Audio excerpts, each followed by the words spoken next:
Kumusta po kayong lahat? Sana po nasa mabuti kayong kalagayan. At eto na naman po si Lynn Murad Vlog na nagsasabi, welcome sa aking channel. Ito ay para sa inyo, lalong-lalo na sa ating mga OFW na nandito ngayon sa Germany.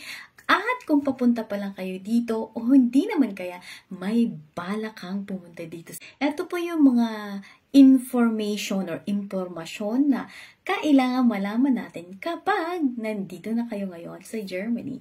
Ito pong topic ngayon ay kung paano mag-declare ng tax. Lahat po ng mga taong or OFW na may residence permit at meron po silang working permit at nagtatrabaho dito sa Germany ay kailangan pong mag-declare ng tax every year. Kung wala pa po kayong idea kung paano gawin ito or di naman kaya meron na kayong idea, madagdagan pa ang mga impormasyon na kailangan nating malaman is eto po ay mag-share ako ng aking experience. Lahat po ng mga videos ko dito sa aking Lynn Murad Vlog ay akin pong personal experience. So baka naman po meron akong ma-share sa inyo or maitulong ng kahit konti para sa pag-declare ng taxes natin dito sa Germany.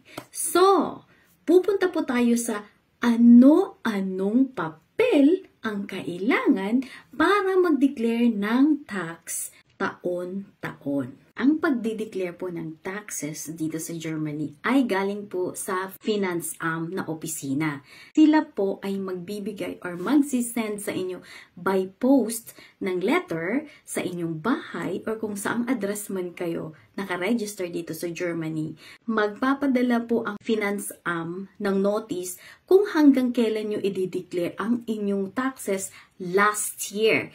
Every year po, ang dinideclare ninyo ay ang mga last year nyo na taxes. So, kailangan po natin ito sundin. So, kung meron po kayong natanggap na sulat galing sa Finanzamt, ay kailangan po natin gawin ito before ng pagpa-file. Para kung halimbawa man po may kulang pang papel na binigay nyo dun sa kanila, ay meron pa po tayong time para magkaroon ng preparation sa mga papel na kailangan pa nating isubmit sa opisina ng Finanzamt. Ito pong pagdi-declare ng tax dito sa Germany ay pwede pong dalawang option. Either kayo mismo ang gagawa or di naman po kaya meron kayong Steuerberatung. Kami po ng family ko, ng asawa ko, ay may sarili kaming Steuerberatung. Ang pangalan po ng company ay Lohensteuerhilfe Bayern E.V. So, yung Steuerberatung po namin ay mapapadala din po ng sulat sa bahay na kami po ay magpapadala ng mga papel para po sa aming tax for last year. Ang tanong po is, ano-ano ang mga papel na kailangan nating ibigay either sa office ng Finanzamt or di naman kaya sa ating Steuerberatung. Ito po maibibigay akong mga document. Ang importante pong papel na kailangan nating ibigay ay number 1, kung pareho po kayong nagtatrabaho ng asawa ninyo or di naman kaya yung asawa mo lang ang may trabaho at ikaw halimbawa ay nasa bahay na nagbabantay ng inyong maliit na anak.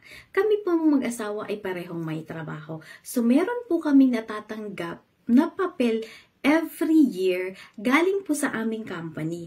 Ang tawag po ng papel na ito ay Lohnsteuerbescheinigung for kung anong year man po iyon. Halimbawa po, ngayong year 2024, ang matatanggap po namin na Lohnsteuerbescheinigung for 2023, for last year.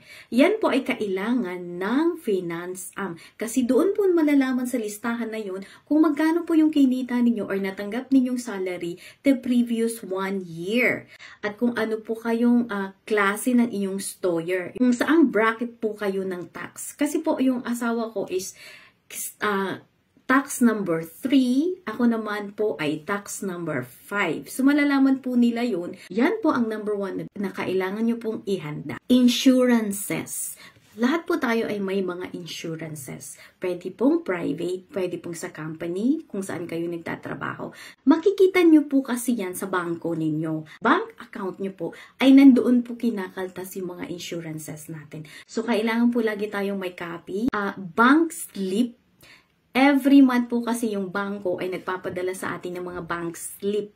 So, nandoon po nakalagay kung anong mga insurances ang kinakaltas nila. So, kailangan pong dalhin po natin yung document na yun, kahit isang copy lang po, para makita po ng finance or your Steuer Beratung na nandoon po ang pagkaltas ng mga insurances.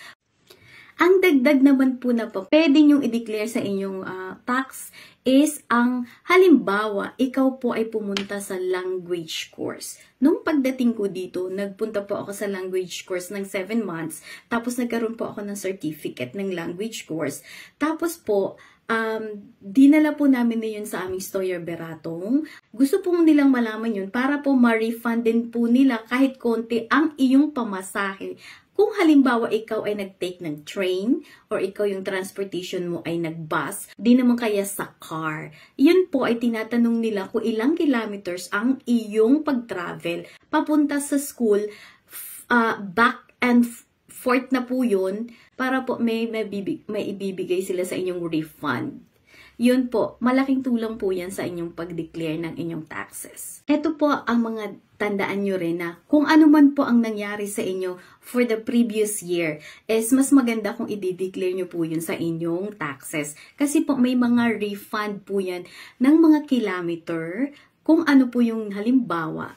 Nagpunta kayo sa school, language course, nagkaroon kayo ng Ausbildung, nagkaroon kayo ng Weiterbildung, o di naman kaya nagkasakit kayo ng ilang buwan at nagpunta kayo sa mga specialized doctor ninyo. Ito pong information na to ay kailangan nyo ding i-declare or mas magandang i-declare nyo sa inyong finance or sa inyong Steuer Beratung para malaman po nila kung ilang kilometer po ang inyong na-consume sa pagbiyahe, kung ano man pong transaction ang nangyari noong mga panahon ng taon na yon. Isa rin po sa mga pwede nyo i-declare is kapag kayo po ay nagkaroon ng Ausbildung, dalhin nyo rin po yung inyong certificate na meron po kayong Ausbildung at ilang years po kayong nag-Ausbildung. Sabi ko nga, ilang kilometers po ang inyong pag-travel from your house papunta po sa inyong school. Punta naman po tayo sa Krankmeldung.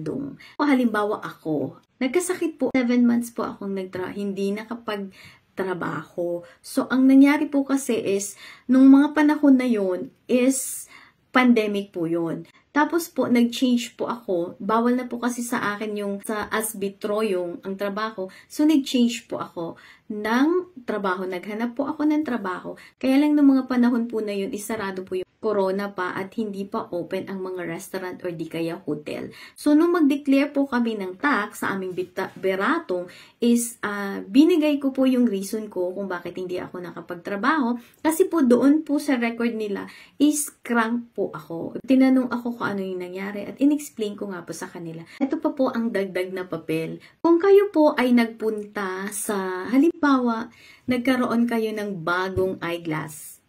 Kasi po may diferensya na ang inyong mga mata at kayo po ay bumili ng bagong eyeglasses, pwede nyo rin pong i-declare yan. Dalhin nyo lang po ang papel or recnum kung magkano po yung amount ng inyong eyeglasses.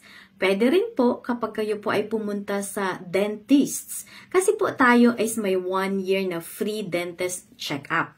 Kapag kayo po ay nagpa-check up ulit at may extra bayad na po yun after 1 free check-up. So, pwede nyo rin po yung i-declare doon. Pwede nyo rin pong dalhin yung papel na yun at sabihin nyo po sa kanila na ito po ay nagbayad ako para sa aking dentist. Or kung halimbawa man, mayroong nangyari sa inyong mga ngipin at nagkaroon kayo ng operation, kayo po ay nagkaroon ng bayad, meron po kayong binayaran, is pwede nyo rin pong i-declare yan sa inyong taxes.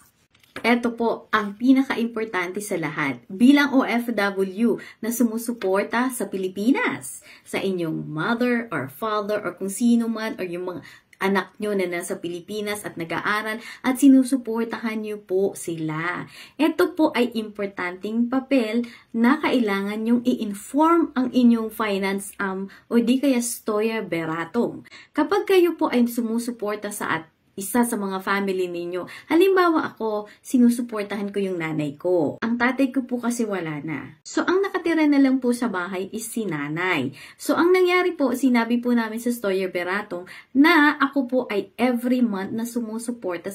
Meron po silang ibinigay sa amin na papel. Ang tawag po is ito. Ayan. Declaration Unterhaltungs for das Kalenderjahr. Di naman kaya ang tawag dyan is Maintenance Declaration for Calendar. Halimbawa, ako magdideclare ako ng task ko for 2023 or 2022. Alalagay ko lang po yung date ngayon ng 2020. Ito pong papel ay pwede nyo pong hanapin sa Google. Pwede nyo pong i-print. Meron pong 4 copies yan.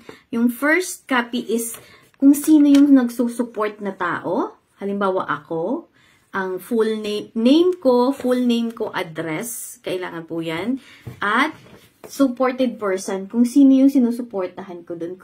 Ang nakapangalan po dito is yung aking mother. At ito po ay kailangan ninyong dalhin sa inyong finance or di kaya Stoyer Beratong.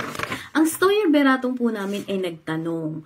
Kasi po, tinitingnan din nila yung sweldo ng asawa ko. Noong mga panahon na yun ay asawa ko pa ang nagtatrabaho. So, kailangan din po nilang malaman kung kaya po bang suportahan ng asawa ko yung nanay ko. Kasi habang noong mga panahon na yun, ay meron po akong maliit na anak at hindi po ako nagtatrabaho. Ito pong sitwasyon na to sa ating ng pamilya sa Pilipinas ay depende po kasi yan sa status ng inyong financing. Halimbawa po, businessman ang inyong asawa or di naman kayo ay nagtatrabaho both, which is ngayon ay nagtatrabaho po kami pareho ng asawa ko. So, depende po yan kung tatanggapin nila yung papel na ito o di kaya naman is hindi na. So, lagi po nating tatandaan na kailangan nating itanong kung pwede ba kayong mag-declare ng maintenance declaration for your supported family. O ay English at saka German na. So, kung hindi nyo maintindihan ang Deutsch, is meron na pong English translation dyan. Ito po ang pinaka-importante sa lahat is yung address. Kung kailan ang pinirmahan, yung address sa Boracay, at tapos yung date kung kailan nagperma, ang barangay captain. Barangay captain. Kahit wala na pong notar. Pwede rin po ito sa mayor, yung mayor magpipirma. Or kung kayo ay nasa isla dahil ako ay nasa isla ng Boracay, so yung barangay captain po ang pumirma. At kailangan pong nakasealed ang papel na ito. Kailangan po may stamp. Ito po, hindi nyo yan makita pero mahawakan nyo po na nakasealed po ang papel na to. Ito po ay importante sa tax. Dito po nila tinitingnan kung ito po ay legit na papel. At meron pa po akong ibibigay na information, dagdag information, extra paper para po, halimbawa, ang nanay ko ay pumunta dito.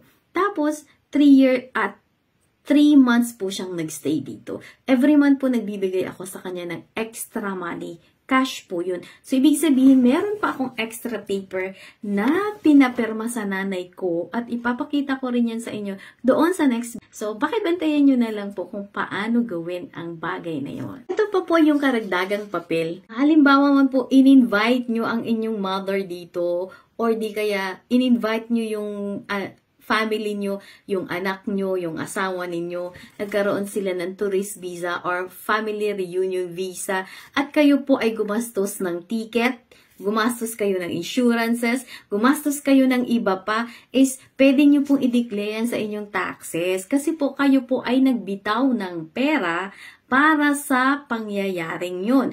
So sana po nakapagbigay ako ng konting informasyon na nakatulong ako ng kahit papaano sa inyo kung paano at anong papel ang mga kailangan dalhin para po sa pag-declare ng taxes natin every year.